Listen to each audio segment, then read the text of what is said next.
Before we jump into the story, make sure to like, share, and subscribe to our YouTube channel. And let me know in the comments where you're tuning in from.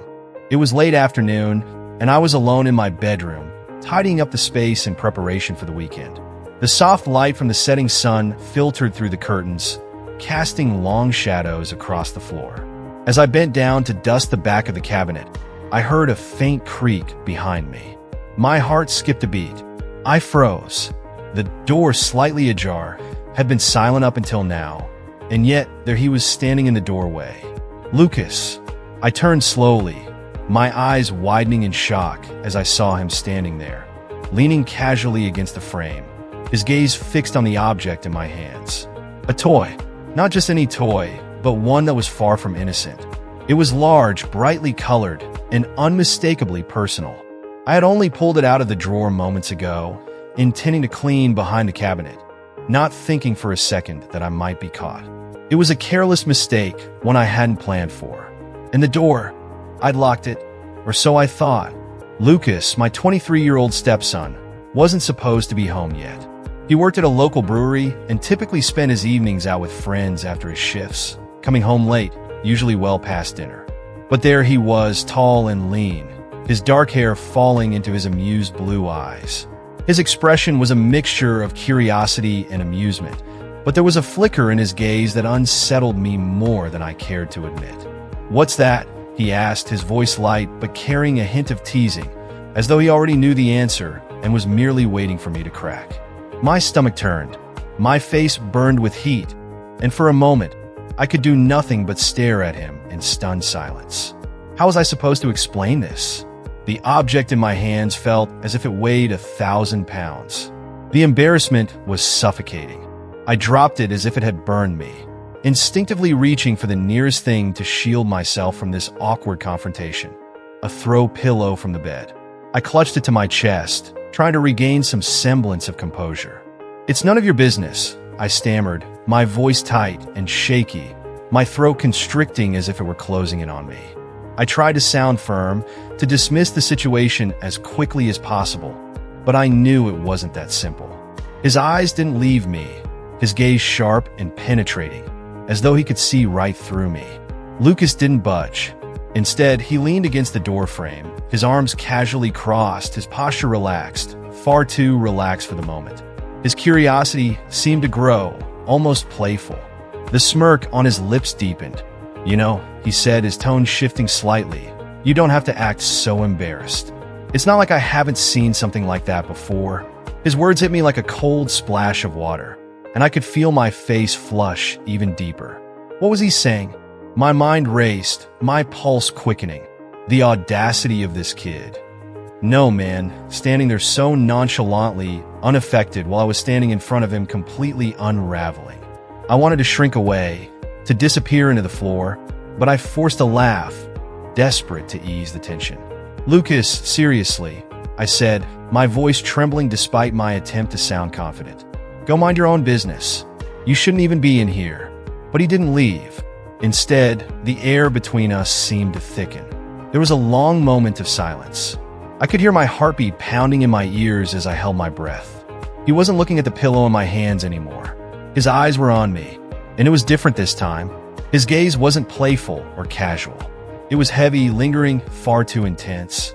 I could feel his eyes on my skin, on my face, as if he was trying to unravel the layers of who I was, to see beyond the mask I wore.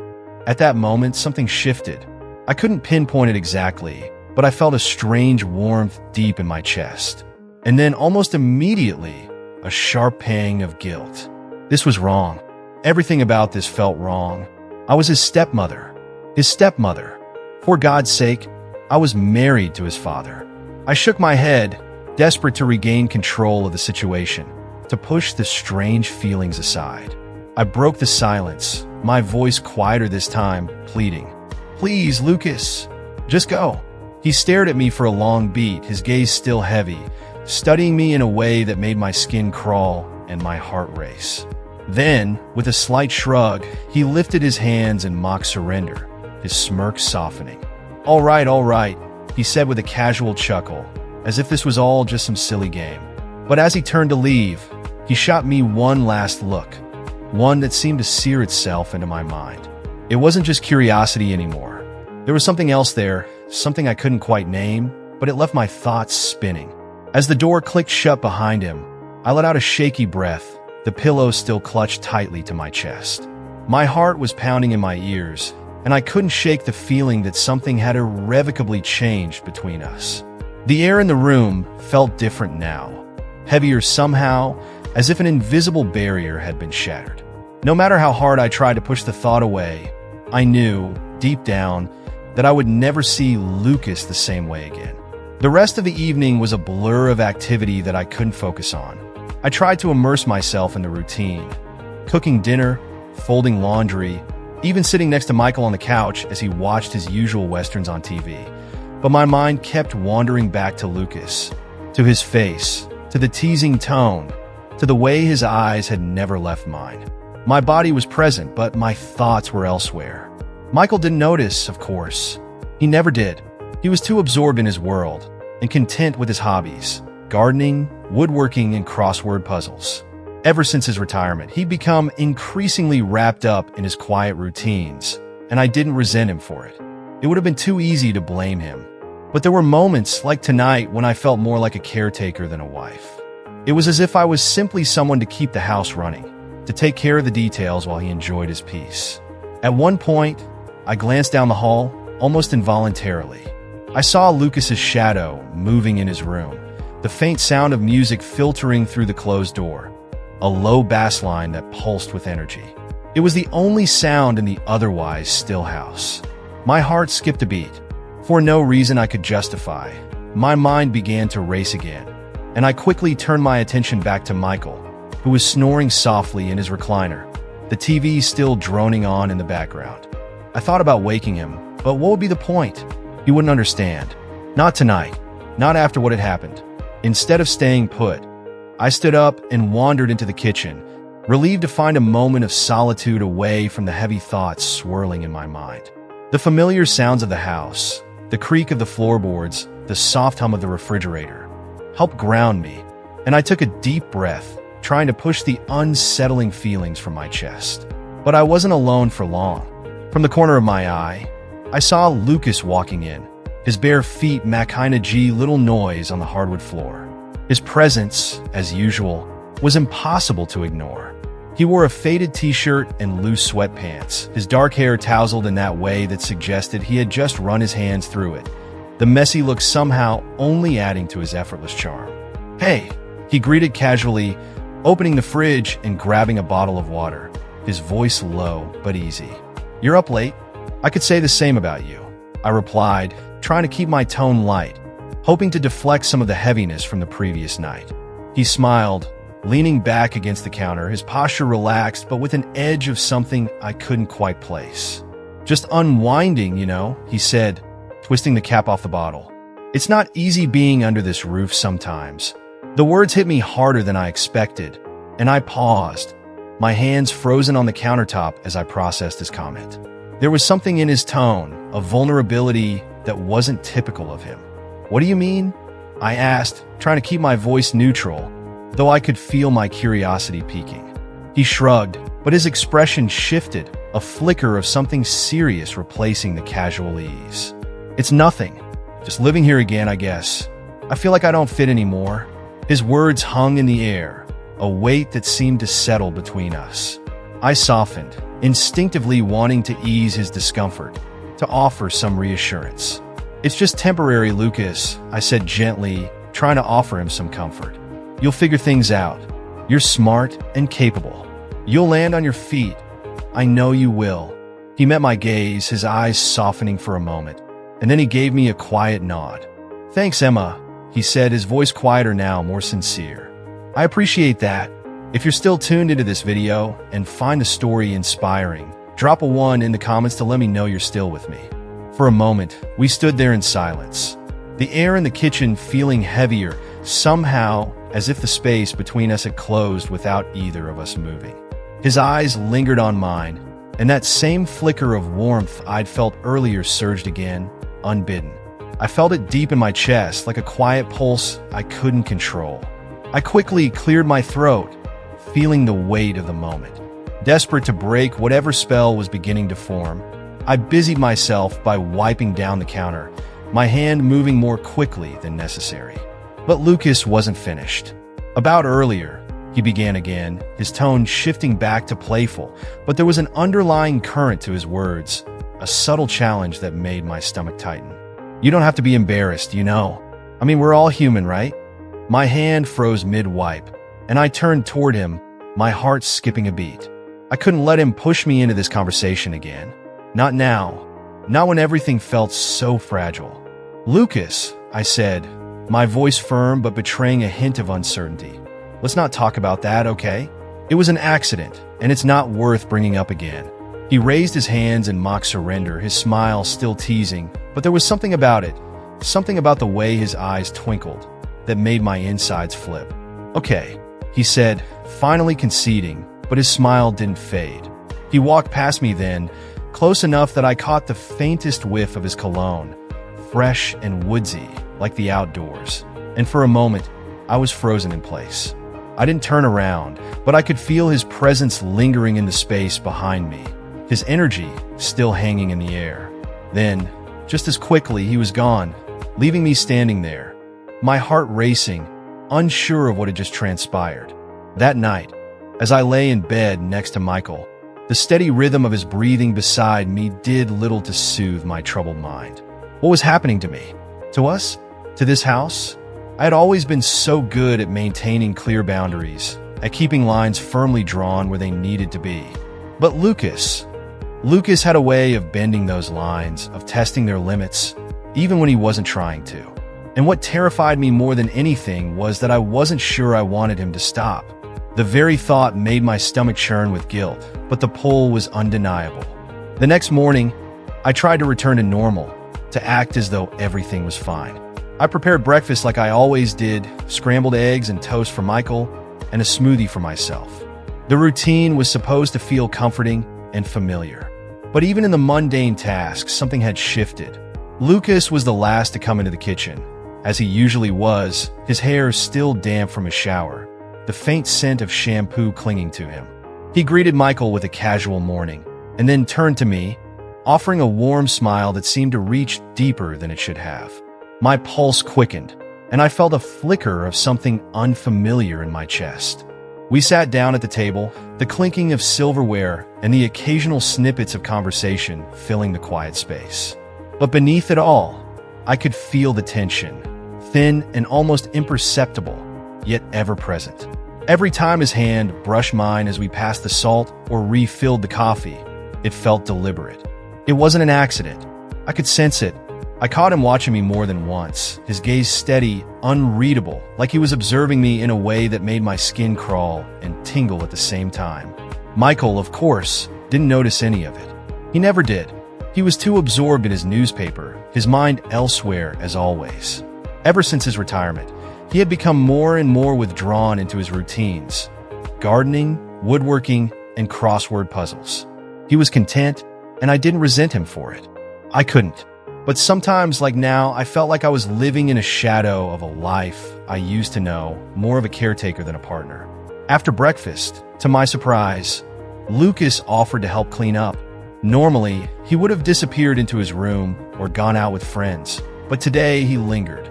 It was a small gesture, but it caught me off guard, leaving me momentarily speechless as I stacked the plates in the sink.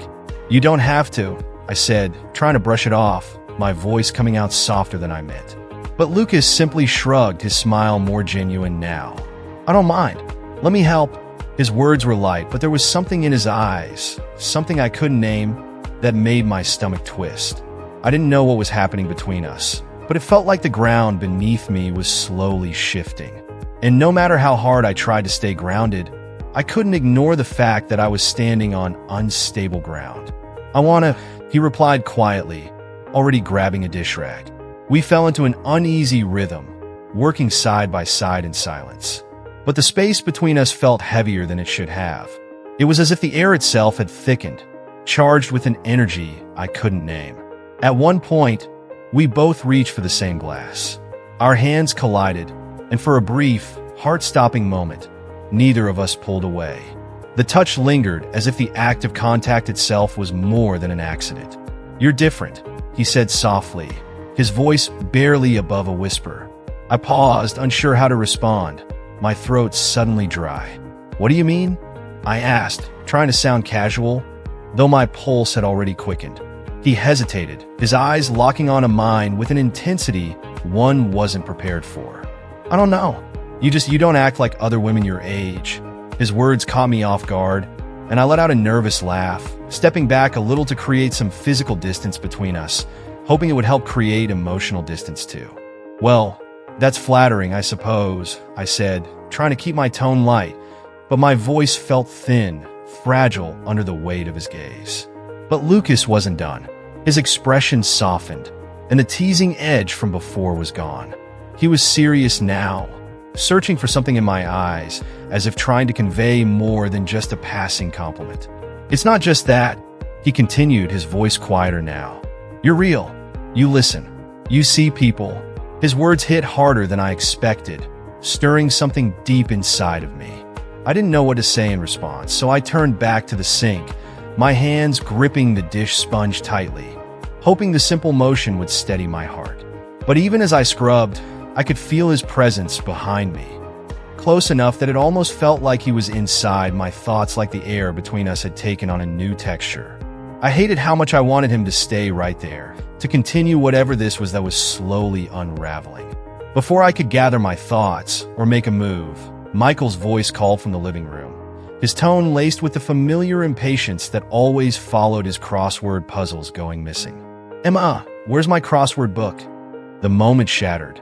And just like that, Lucas stepped back, his expression shifting back to something light and almost playful. He gave me a small, knowing smile, one that sent a rush of heat to my cheeks.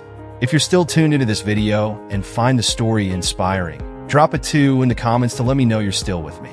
"I'll let you get back to him," he said, his voice returning to its usual casual tone, though there was still a trace of something else in the way he spoke, something that made me feel like we'd just shared a secret. He walked away without another word, and I was left standing there, torn between relief and an unexpected wave of longing. I tried to focus on something else the rest of the day. Errands, housework, anything to distract myself from the overwhelming sensations swirling around in my chest. But when I returned home, I found Lucas sitting on the porch steps, staring off into the yard. He looked distant, lost in thought, a far cry from the confident young man I was used to seeing. He seemed vulnerable in a way I hadn't noticed before. "Hey," I called softly as I approached, my voice hesitant. He looked up at me, his face breaking into a small, quiet smile that didn't quite reach his eyes. "Hey, everything all right?" I asked, sitting down beside him. I kept a respectful distance, though I could feel the warmth of his presence next to me, a pull I couldn't deny. He hesitated before responding, his gaze still fixed on the yard. "Yeah, just thinking about what about life, I guess. Where I'm headed, where I should be headed." His words carried a weight I wasn't prepared for, and I felt a pang of something in my chest. I wasn't sure how to comfort him, how to tell him that everything would be okay when I wasn't sure of that myself. Instead, I simply placed a hand on his shoulder and squeezed gently, offering him the only reassurance I could. "You're young, Lucas," I said quietly. "You don't have to have it all figured out yet." "Maybe," he murmured, but his voice lacked the conviction it usually carried. His gaze remained distant, lost somewhere in the yard, as if the answer to his confusion was buried there among the trees and grass. After a long pause, he spoke again, his voice more vulnerable than I had ever heard it. "You ever feel like you're meant for something different, like you're trapped in the wrong story?" His words hit closer to home than I cared to admit. I didn't know how to answer, how to offer him a response that wouldn't feel like an empty platitude. I thought about my own life, my feelings of feeling out of place, of wondering if I was where I was meant to be. The truth was, I didn't know if I was, but I wasn't sure I could share that with him. Not at this moment. Instead, I gave his shoulder another gentle squeeze, the words on the tip of my tongue. But the silence felt like the right response for now. The weight of his words hung between us, and though I didn't have any answers for him, I knew that he didn't need me to. Sometimes, just being present was enough. "You're not trapped," I said, the words tasting strange in my mouth as I tried to keep my composure. I hoped he wouldn't notice the tremor in my voice, the way my heart seemed to stutter beneath the weight of his gaze. For a moment, he covered my hand with his, the gesture so gentle, yet impossibly intimate.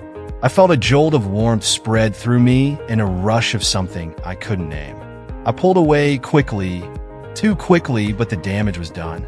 Another line crossed, another boundary blurred, and now I wasn't sure I had the strength to stop it. The silence between us felt heavier than before. I wasn't sure if I had said the right thing or if he saw the truth in my eyes, but neither of us spoke again for a while. It was as if the space around us held its breath, waiting to see what would come next. Later that evening, the sky darkened with the promise of a storm. The air was thick with humidity and tension, as if the world itself was bracing for something to happen.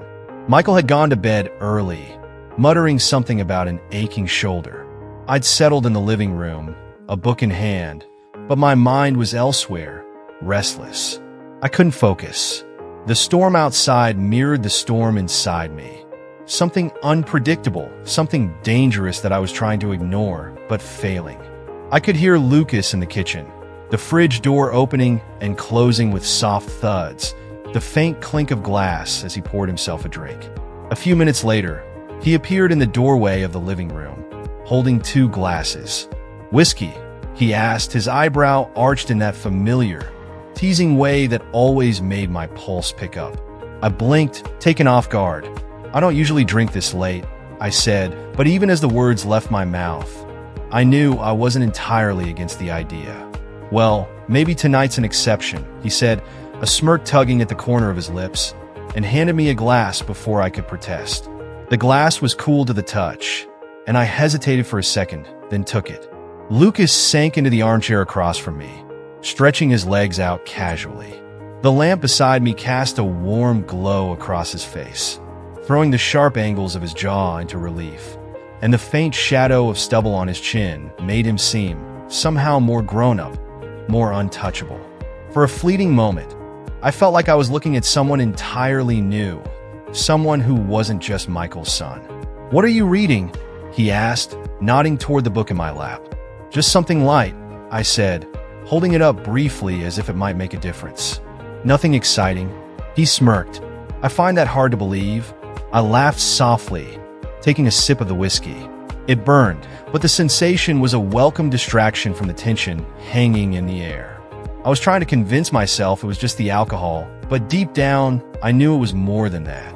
The distance between us was shrinking again, and I wasn't sure how much longer I could pretend I didn't feel it. For a while, we sat in silence, the storm outside growing louder, its rumble of thunder a perfect match for the tumult inside me. But then, he spoke again, his voice low, almost hesitant. "Can I ask you something?" I glanced up at him warily. "Depends on what it is."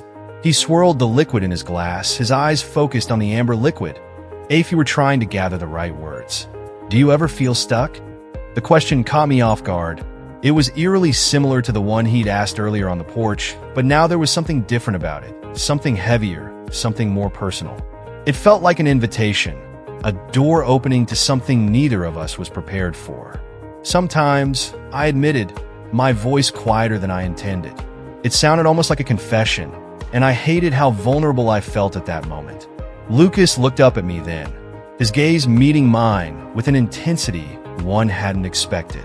His eyes seemed to search him as if trying to understand something deeper. "You don't seem like someone who should be stuck. You're too alive for that." The words made my cheeks flush, and I quickly looked away, setting my glass down on the coffee table. I could feel the heat of his gaze on me, and it was more than I could handle right now. "Lucas, you shouldn't say things like that," I said, my voice a little strained. "Why not?" he asked, his voice suddenly serious, the teasing edge gone. "It's true." The truth of it hung between us, thick and undeniable, like the storm outside. It was hard to breathe in the weight of it, hard to ignore the growing tension in the room. I stood abruptly, needing to break the moment before it swallowed me whole. "I think it's time we called it a night," I said, trying to sound firm, but avoiding his gaze as I moved toward the door. The distance between us felt like a lifeline, one I wasn't sure I could keep hold of for much longer. If you're still tuned into this video and find the story inspiring, Drop a 3 in the comments to let me know you're still with me. But just as I reached the doorway, the power went out, and the house was plunged into sudden darkness. The silence was deafening, and I froze mid-step, caught off guard by the unexpected change. "Oh," I muttered, my voice shaky. I fumbled for my phone, but the absence of light made everything feel uncertain. The storm outside had become a cacophony, the wind howling as the house creaked and groaned, mirroring the turmoil inside me. I felt his presence behind me before I heard him speak. "You okay?" Lucas's voice was low, barely audible over the storm. I nodded, even though I wasn't sure what I was nodding to. It wasn't just the storm outside that made me feel disoriented. It was the storm inside, the one Lucas had stirred up, and I wasn't sure if I was ready to face it. "It's just the storm," Lucas said, his voice calm, as though the world outside hadn't shifted into chaos. I heard him move, the soft shuffle of his feet on the carpet. "Hold on, I'll find a flashlight," he added, his voice still steady. He moved closer, and I could feel the air around me change. Then, his hand brushed against mine in the dark. It was accidental, but the touch sent a shock through me. I sucked in a sharp breath, my heart suddenly thundering in my chest. "Sorry," he murmured, but his hand didn't pull away. It lingered warm and steady against mine. And for a moment, I just stood there, rooted to the spot. The air between us felt thick and charged, and I could hear my pulse pounding in my ears. I didn't move. I couldn't. "Emma," he said softly, his voice barely more than a whisper, his breath warm against my skin. I turned toward him instinctively, even though I couldn't see him in the dark. But I could feel him, his presence, his warmth, the steady rhythm of his breathing. Then his hand slid up to my wrist, holding it gently, almost protectively. I didn't know what to say or what to do. "This is a bad idea," I whispered, my voice trembling, fighting against the pull of something I couldn't explain. "I know," he replied, but still, he didn't let go. His grip was firm but gentle, as though he wanted to keep me there, to keep me close. And I realized, with an almost painful clarity, that I didn't want to pull away either. And then it happened. The first crack of lightning lit up the room for a split second. At that moment, I saw his face, earnest, vulnerable, impossibly close. And before I could stop myself, before the whirlwind inside me could catch up, he kissed me. It started soft, tentative, like he was testing the waters, waiting for me to pull away. But I didn't. Instead, I found myself leaning into him, drawn to him with an intensity one hadn't expected. My hands gripped his shirt as though he was the only solid thing in the world, the only thing I could hold on to. And for that brief moment, I forgot everything. Michael, the boundaries, the guilt. But when the lights flickered back on, the harsh reality hit. We broke apart, both of us breathing hard, our bodies still humming with the aftermath. The room seemed to shrink, the distance between us growing painfully clear. "This can't happen," I said, my voice shaky, my hands trembling as I backed away as if the physical space between us could erase what had just happened. Lucas didn't argue. He didn't try to justify it. He just stood there, looking at me with an unreadable expression, his face a mask of something I couldn't name. "I know," he said again, his voice steady, but there was something beneath it, a quiet knowing. But the damage was done, and deep down, I knew that neither of us could undo what had just transpired. The next few days passed in a blur of tension and avoidance. I threw myself into anything I could find. Chores, errands, tasks that gave my hands something to do, something to focus on other than the heat still lingering on my skin from that kiss. No matter how hard I tried, though, I couldn't forget. The feel of his lips, the press of his hand against mine, the look in his eyes that was so raw, so full of something I wasn't ready to face. One evening, as I folded laundry in the guest room, trying to drown myself in the mundane, I heard him before I saw him. "We need to talk," Lucas said, his voice firm, and I knew that this moment, this conversation was inevitable. I didn't look up, pretending to focus on the shirts in my hands. "There's nothing to talk about." "Yes, there is," he said, stepping into the room, the door clicking softly behind him. I felt the change in the air as he closed us in, trapping us together in this tension that neither of us could ignore. I sighed, setting the laundry down, finally meeting his gaze. My throat was tight, my chest heavy with everything unsaid. "Lucas, whatever this is, it has to stop. It's wrong," I said, my voice quiet but forceful. I couldn't keep pretending like nothing had happened. "Is it?" he asked, his tone challenging. There was no guilt in his voice, no shame, just that same raw honesty that always left me feeling exposed. "Because it doesn't feel wrong to me." His words sent a shiver down my spine, and I fought the urge to step back. It felt too real, too impossible to ignore. But I forced myself to stay calm, even as my mind raced. "You don't understand," I said, my voice rising slightly in desperation. "If Michael ever found out..." "He won't," Lucas interrupted, his eyes locking with mine. His words were blunt and cutting, and I couldn't deny the truth in them. "And even if he did, do you think he'd care? He barely notices you anymore." His words stung, cutting deeper than I expected. They were partly true, but that didn't make them right. I stood taller, trying to hold on to the remnants of control, even as my insides twisted. "This isn't about him," I said, my voice shaking with frustration. "It's about us.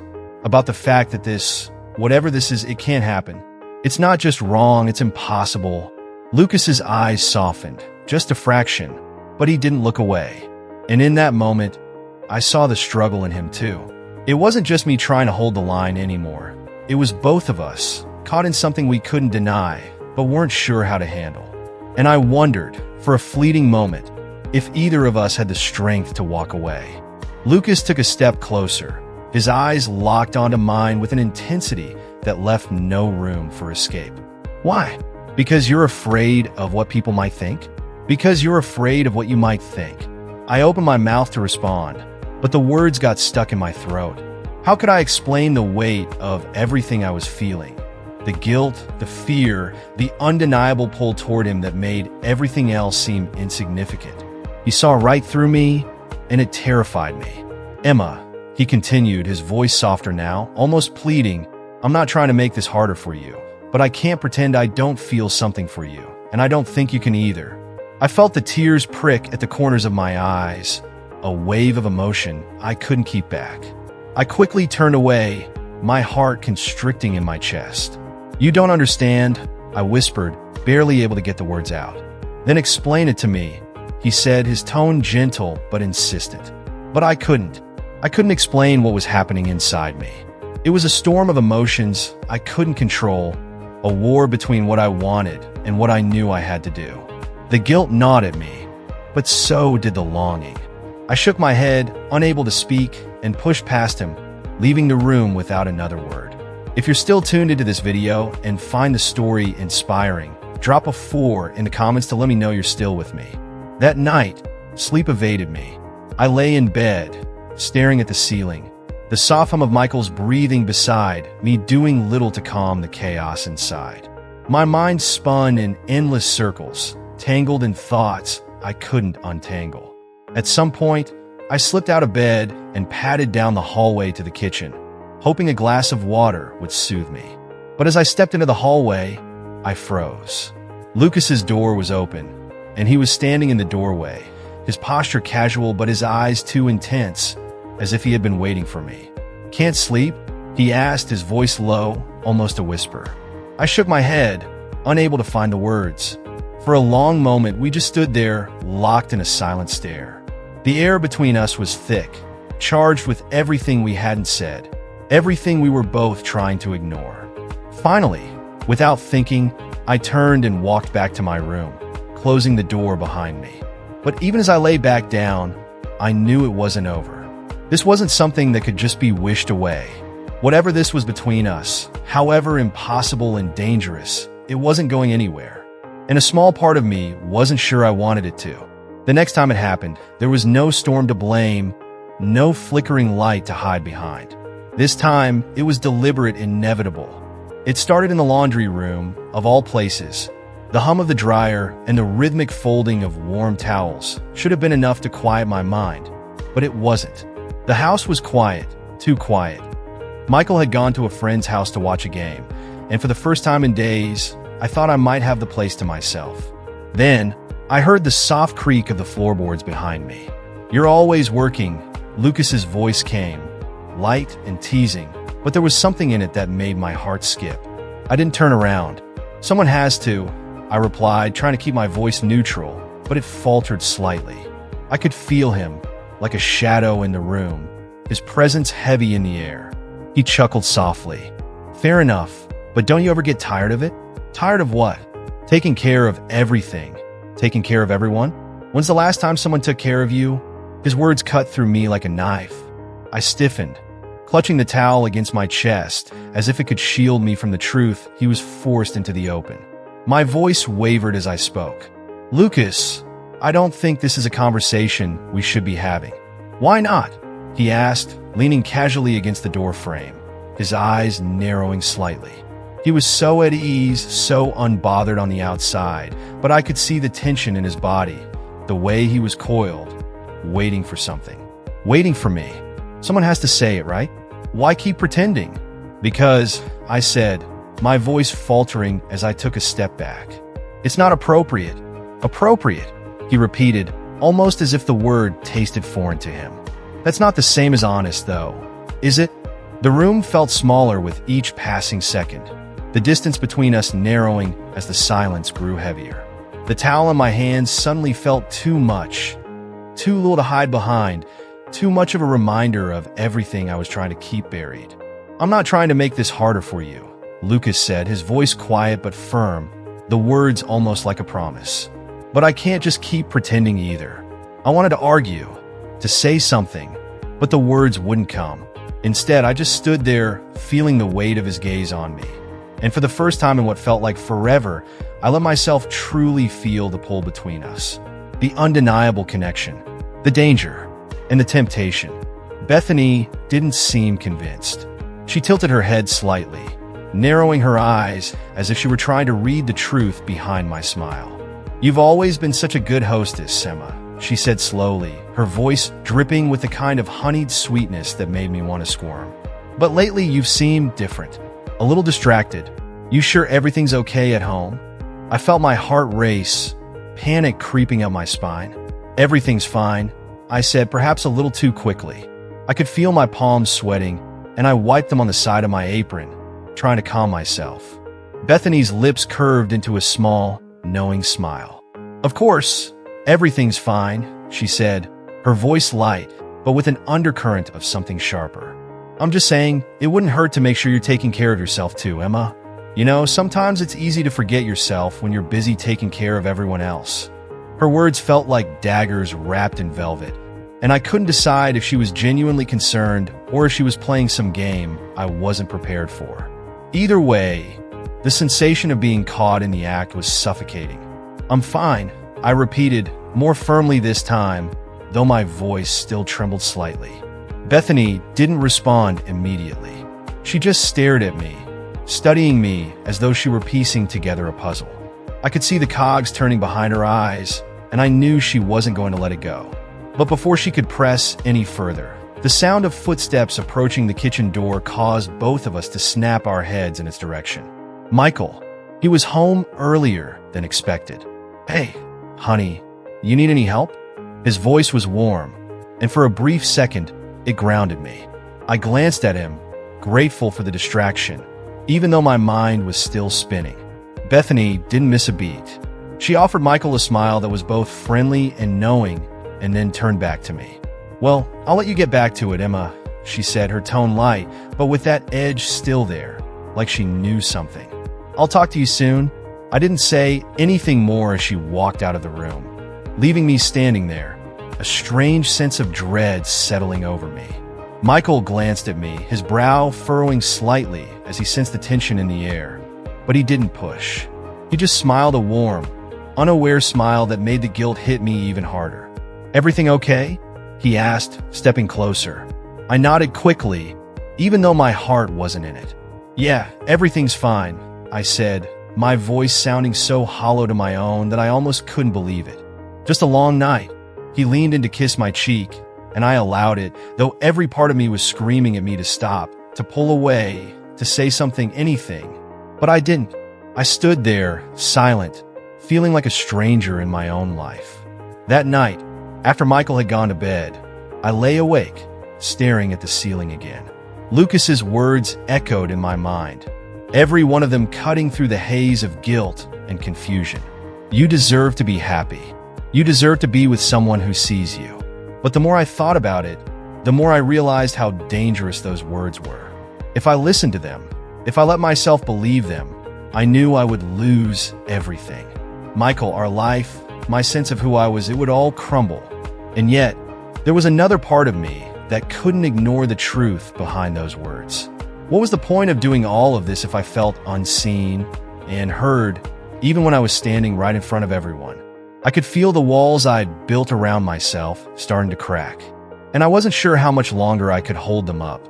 The next few days felt like walking on a tightrope, the balance precarious, every moment teetering on the edge of something I couldn't control. Lucas was still there, his presence a constant undercurrent, a pull that I couldn't escape no matter how hard I tried. I tried to bury it under a mountain of tasks, keeping busy, but his face was always there, in the back of my mind, in the spaces where I couldn't stop thinking about him. One evening, as I was folding laundry again, just like the first time everything had shifted, Lucas appeared in the doorway, leaning casually against the frame. His eyes were warm, but there was something else in them now, something more certain. If you're still tuned into this video and find the story inspiring, drop a 5 in the comments to let me know you're still with me. We need to talk, he said, his voice low, with an edge to it that made my heart beat faster. I couldn't even pretend I didn't know what he meant. I stepped forward, my hands trembling as I folded the towels. About what? I asked, forcing myself to sound calm. About this, he said simply, his gaze never leaving mine. About us. About what we're doing. I felt my breath catch in my throat.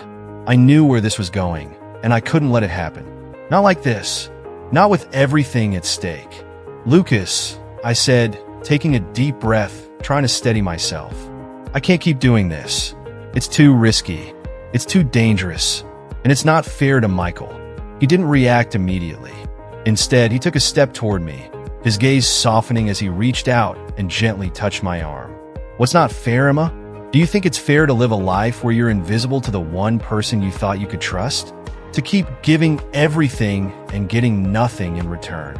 I shook my head, pulling away from his touch, feeling the sharp sting of his words deep in my chest. You don't understand. You think I don't know what's happening? That I'm not aware of what I'm risking? But you don't see the bigger picture. There's more at stake here than just us. His jaw clenched, and I saw the frustration in his eyes. But beneath it, I also saw something else, something I couldn't quite place, but it felt like it was pulling me in. It's not just about us, Emma, he said quietly, his voice rough. It's about you, and it's about your happiness. I didn't know how to respond. I wanted to argue, to shut it all down, but deep down I knew he was right. And that made everything so much harder. Michael's gaze flicked from Lucas to me, and I felt a shiver of unease crawl up my spine.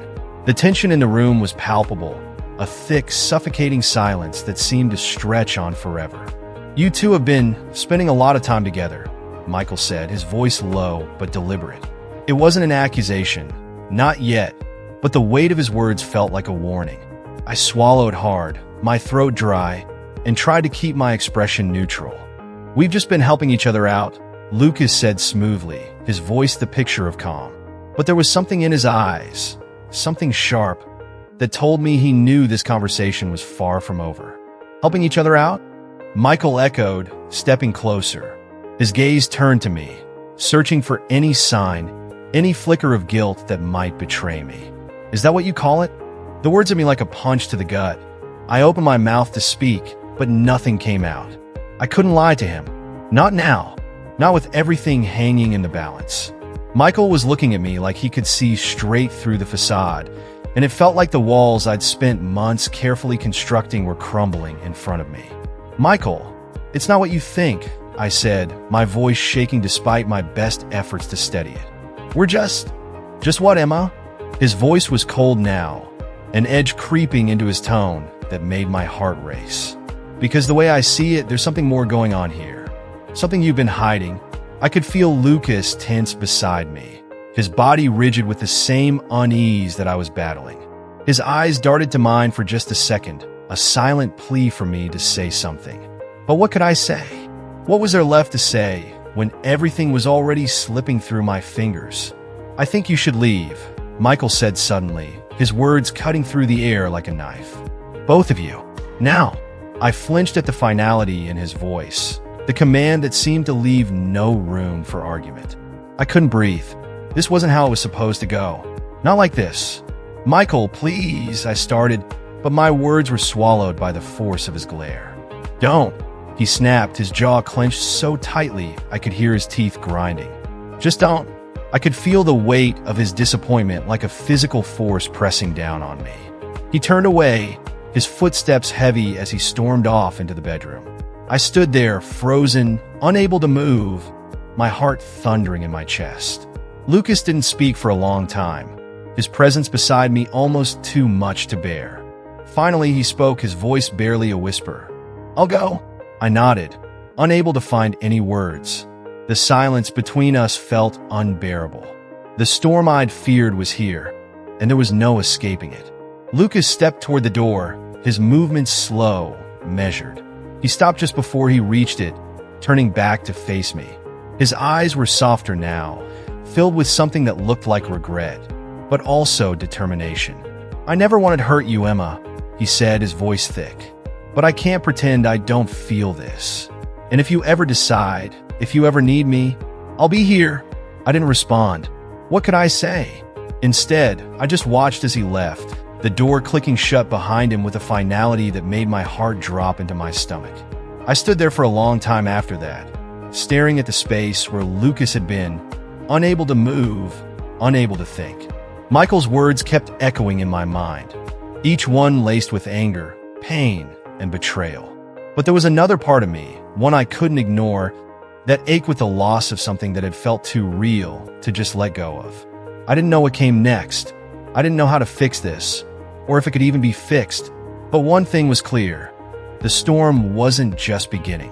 It had already torn through everything I thought I knew. And now, all I could do was try to pick up the pieces. The words hit me like a slap, each one stinging more than the last. I stood there, frozen, unable to move, as Michael's anger burned through the air. His face was pale, his eyes wild with hurt and betrayal. The weight of everything, the lies, the secrecy, the shattered trust, pressed down on me like a physical force. If you're still tuned into this video and find the story inspiring, drop a 6 in the comments to let me know you're still with me. "Michael, I never meant for this to happen," I said, my voice breaking, but even I could hear how hollow it sounded. My own words felt like they didn't belong to me. How could they? How could any apology undo what had already been done? "You never meant for it to happen?" Michael's laugh was bitter, a harsh sound that echoed through the room. "Do you expect me to believe that, Emma? I thought we had something real. And you." He glanced at Lucas, the contempt in his eyes cutting deeper than anything he could have said aloud. "You've been here all along, playing the good guy, acting like a friend, and all this time—" "Michael, it's not like that," Lucas interjected, stepping forward as though trying to ease the tension in the air. But his calmness only seemed to fuel Michael's fury. "It's exactly like that," Michael shouted, his voice breaking. "You," he pointed at Lucas, his hand trembling with rage. "You've been lying to my face, and she—" He turned back to me, his eyes wide with disbelief. "You were my wife, Emma. You were supposed to be mine. What the hell is wrong with you?" I couldn't meet his eyes anymore. The truth was hanging between us, heavy and undeniable. I had betrayed him. I had betrayed everything I'd ever promised him. And now, standing in this living room with both of them, two men I cared about, I didn't know who I was anymore. "Michael, please," I whispered again, taking a tentative step closer. I reached out, desperate to close the gap, but he flinched back as though I had struck him. "I don't want your apologies," he said, his voice trembling now. "I don't want any more lies. I just want this thing between you two to end. I want it gone." Lucas didn't respond at first. He just stood there, eyes on the floor, fists clenched. He was giving Michael space to vent, space to yell, but I could see the tension in his body. the way he was bracing for something he couldn't control. "You don't get to tell me what to do, Michael," Lucas finally said, his voice low but firm. "This isn't just about you. Then what the hell is it about?" Michael's voice shot up again, raw and desperate. He looked between us, his gaze seething. "What's this been about, huh? What's the point of all this?" "Michael, stop," I said, my voice louder now, firming as my frustration bubbled to the surface. "You want answers? I'll give you answers, but it won't make this any easier. I made mistakes, and I don't know what the hell I'm doing anymore." Michael's chest heaved as though he couldn't breathe, as if the weight of my words was suffocating him. He stared at me for a long moment, eyes searching mine for any trace of the woman he thought he knew. But all he found was a reflection of his own broken heart. "You don't know what you're doing," he repeated quietly, the venom gone from his voice. "No, Emma, I think you know exactly what you're doing." There was silence for a long moment, the tension thick enough to choke on.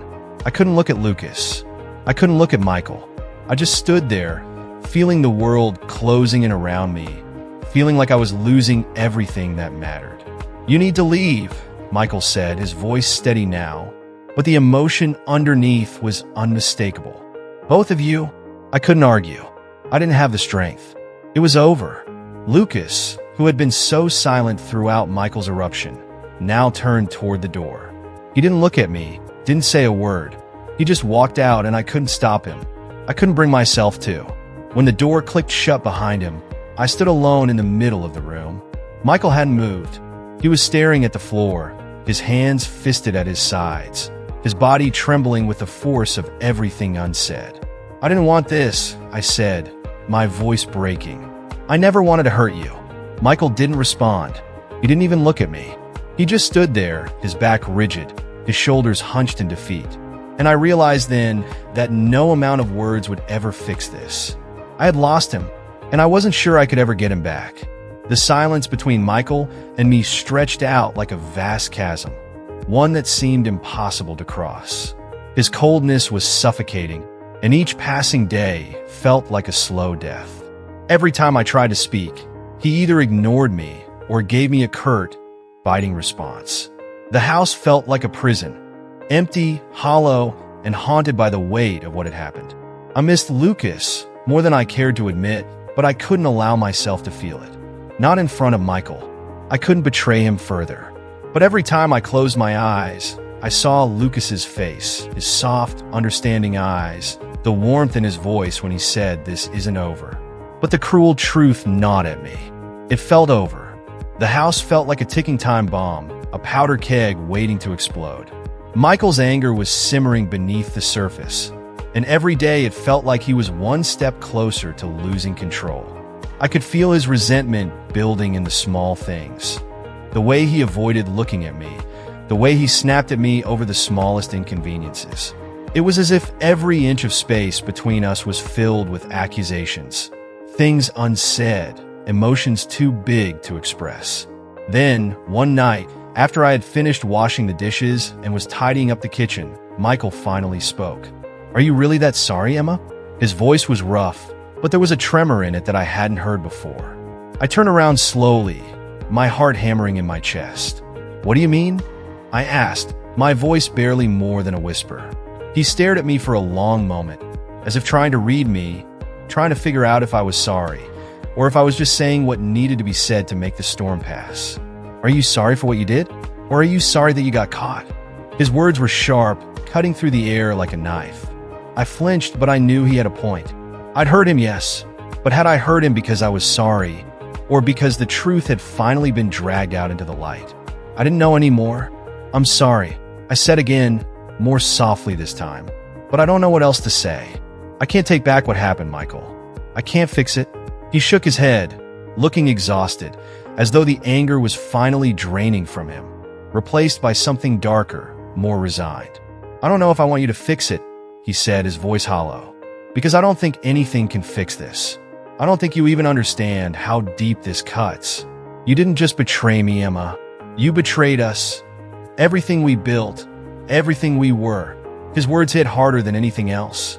I had betrayed us. I had broken something sacred between us. and now there was no way to undo the damage. "Michael," I whispered, but he didn't let me continue. "I think we need time apart," he said, his tone final. "I need space to think about all of this. I need to figure out if this is something I can live with, if this is something we can fix." I nodded numbly, my stomach in knots. I didn't argue. What could I say? He was right. He needed time, and so did I. But the thought of being without him, of being in this house alone, with the memory of what I had done hanging between us like an invisible chain, was unbearable. That night, I went to bed, but sleep didn't come. I tossed and turned, unable to escape the thoughts that tormented me. What had I done? How had everything fallen apart so quickly? I couldn't even remember what it was that made me take the first step toward Lucas, toward this mess. All I knew was that I had crossed a line, and now there was no going back. As the days passed, I found myself wondering about Lucas. I couldn't help it. My heart ached for him, and I found myself thinking about him constantly. Was he okay? Had he moved on? Did he feel the same way? Or was I just another chapter in his life that was now closed? If you're still tuned into this video and find the story inspiring, drop a 7 in the comments to let me know you're still with me. I didn't know if I could face him again, but I knew I had to. For my sanity, for some sense of closure. The tension between Michael and me continued to simmer, but I didn't know how long we could live like this. I didn't know how long I could live like this. And then, on a quiet afternoon, I got a text from Lucas. The message was short and simple. "Can we talk?" My heart skipped a beat. The storm was coming. The letter sat in the drawer, its presence a constant reminder of everything I was trying to escape, and yet everything I couldn't stop wanting. Every time I opened the drawer to retrieve something else, I could feel its weight, pulling at me, urging me to face what I had been running from. But I couldn't. Not yet. I wasn't ready to deal with the consequences of the choices I'd made. Not when everything in my life seemed to be falling apart. Michael had softened a little since that night. The silence between us was less suffocating, though it still hung in the air, thick and uncomfortable. He hadn't left, but it was clear we were both treading water, not sure if we were sinking or if there was still hope of finding solid ground again. He hadn't mentioned the affair since the night Lucas left, and neither had I. It was as though we were both waiting for the other to make the first move, to open the door to the possibility of reconciliation, or to finally walk away. But I couldn't forget Lucas. The pull of his words, of his promise that it wasn't over, gnawed at me in the quiet moments, when my mind wandered, when I wasn't thinking about the immediate chaos in my life. That night, I sat on the edge of my bed, the letter in my hand, feeling the weight of it once more. I didn't know what I was looking for, an answer maybe, some sign that this wasn't a mistake, that somehow everything would fall into place. But all I found was the truth. The truth was that I had crossed a line I couldn't uncross, that my heart wasn't just tied to Michael, but to Lucas too. And that scared me more than anything. I knew I had to make a choice, and I knew it couldn't wait forever. The next day, I found myself standing in front of the window, looking out at the street below. I could see the cars driving by, and the people going about their lives, unaware of the turmoil in mine. It felt like everyone else was moving forward, while I was stuck, frozen in place, too afraid to move in any direction. The decision seemed impossible, but I couldn't keep pretending that the life I had with Michael was the one I wanted. Not when part of me was still holding on to Lucas, still hoping for something more, something real. But how could I face Michael after everything that had happened? How could I look him in the eye knowing what I had done? I took a deep breath and grabbed the letter again. The words on the page were like a promise I wasn't sure I could keep. But part of me needed to know if it was still possible to have a future with Lucas, even if it meant tearing everything else apart. I took the letter, folded it carefully, and placed it back in the drawer, as though keeping it hidden from everyone else would somehow make the decision easier. But I knew better. It wouldn't. Later that evening, Michael came home, his face tired but more relaxed than I'd seen it in weeks. He dropped his briefcase on the table and walked over to me. "We need to talk," he said quietly. His voice had softened since that night, but there was an edge to it, a tension I hadn't been able to shake. I nodded, unable to speak. "I know things aren't right between us," Michael continued. And I know you're struggling with this, with us, but I need you to tell me the truth, Emma. Are you still in this? Are you still with me? I felt the world tilt on its axis, the weight of his words crashing over me. This was the moment when everything could either break apart completely or begin to heal. The problem was, I didn't know which choice would lead to healing or even if it was possible anymore. I don't know, I whispered, my voice trembling. Michael stared at me, his expression unreadable. For a long moment, I thought he might walk away, that he might leave me with nothing but the shattered pieces of a life we had built. But instead, he reached out, his hand resting gently on mine. I'm not asking you to make a decision now, Emma, he said, his voice raw. But I need to know that whatever you decide, you'll be honest with me. If there's nothing left for us, then I'll let go. But I can't keep pretending that everything is okay when I know it's not. I nodded, my heart pounding in my chest. There was so much left unsaid, so much I was holding back, but I couldn't bring myself to tell him the truth. Not yet. Not when I was still so tangled in my feelings. I'll figure it out, I said quietly. He squeezed my hand, then stood up and walked to the door, leaving me alone with my thoughts. And as the door clicked shut behind him, I knew that the storm was far from over. I was standing at a crossroads, and the decision I made now would change everything. Wow, what a ride! We've watched Emma navigate a whirlwind of emotions, tough decisions, and heartbreaking moments. She's caught between two worlds, one filled with the weight of her past choices, and the other with the possibility of a future that could change everything. If there's one thing we've learned from her story so far, it's that decisions aren't always black and white, and sometimes the hardest ones are the ones that shape our lives the most. So, let's take a moment to reflect. What have you learned so far from Emma's journey? How do you handle tough choices? And what lessons can we take from her experience to apply to our own lives? I'd love to hear from you. Share one key lesson or insight you've gained from this story and how you plan to bring it into your own life. Leave your thoughts in the comments below. If you like this video, please take a moment to leave a comment, hit that like button, share this with your friends, and of course, subscribe to our YouTube channel for more content just like this. Thank you so much for watching, and I can't wait to hear what you think. Until next time, take care of yourself. And remember, the decisions you make today could define your tomorrow.